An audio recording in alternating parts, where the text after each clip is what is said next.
Mon cher collègue, pour la gauche démocrate et républicaine, Jean-Paul Lecoq. Merci, Monsieur le Président. Moi, je m'attendais à un rapport sur quel est le rôle de nos ambassades, de nos ambassadeurs. Est-ce qu'ils portent comme il faut la parole de la France, les valeurs de la France? Est-ce qu'ils agissent en toutes circonstances pour anticiper les crises, préserver la paix, ou en tout cas agir pour la paix? J'aurais aimé avoir un compte-rendu sur ont-ils les moyens de le faire, et j'ai entendu un truc avec des mots, faire des économies, la productivité des agents. Alors je m'interroge, mais je vais avoir la réponse. Comment est-ce qu'on évalue la productivité d'un ambassadeur de France à l'étranger? Est-ce que l'ambassadeur de France d'un pays où il y a un coup d'État, etc., est-ce que c'est un ambassadeur qui n'a pas fait son boulot, ou qui n'a pas assez anticipé, et donc il n'est pas productif?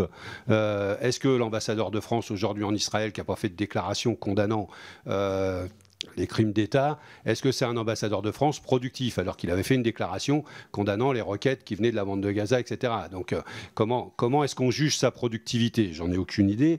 Est-ce que vous dites que les secrétaires généraux d'ambassade vont avoir une surcharge de travail à juste titre et qu'ils ne vont pas avoir les moyens, et en même temps vous dites que c'est une réforme positive, parce qu'elle va... Moi, quand on me dit que quelqu'un va avoir une surcharge de travail, qu'on ne va pas lui mettre les moyens, je ne peux pas considérer que c'est une réforme efficace. Quand on m'explique qu'une telle réforme ne se fait pas dans la concertation, dans l'espace diplomatique par excellence, le Quai d'Orsay, et au Quai d'Orsay, où on est censé d'abord parler, d'abord échanger, construire ensemble les choses, etc.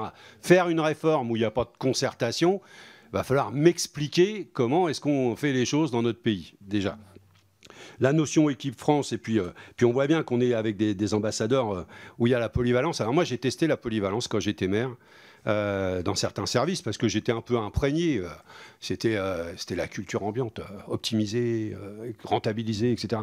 Alors du coup, je me suis pris au piège. Et j'ai essayé de le faire.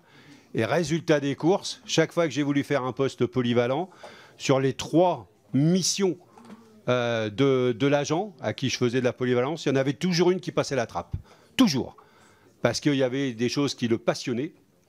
Et vous avez utilisé le mot, la passion, etc. Et pour lequel il était excellent. Et puis des choses qui, bon, je ne vais pas utiliser le vocabulaire que j'aurais pu utiliser, mais qui l'ennuyaient un peu. Et ce n'était pas ce qui était fait le mieux. Et donc, résultat des courses de polyvalence, rien. Il y avait un truc qui passait à l'as.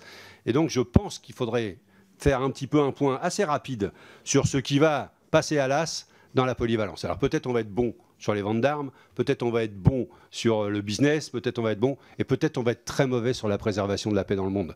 Et je pense que le Quai d'Orsay, sa première mission, sa mission essentielle, c'est de préserver la paix, c'est de préserver les intérêts de la France dans le monde, mais les intérêts de la France, c'est ce qu'il y a autour des valeurs de la France, et ce ne sont pas que les intérêts économiques comme on voudrait nous le faire avaler.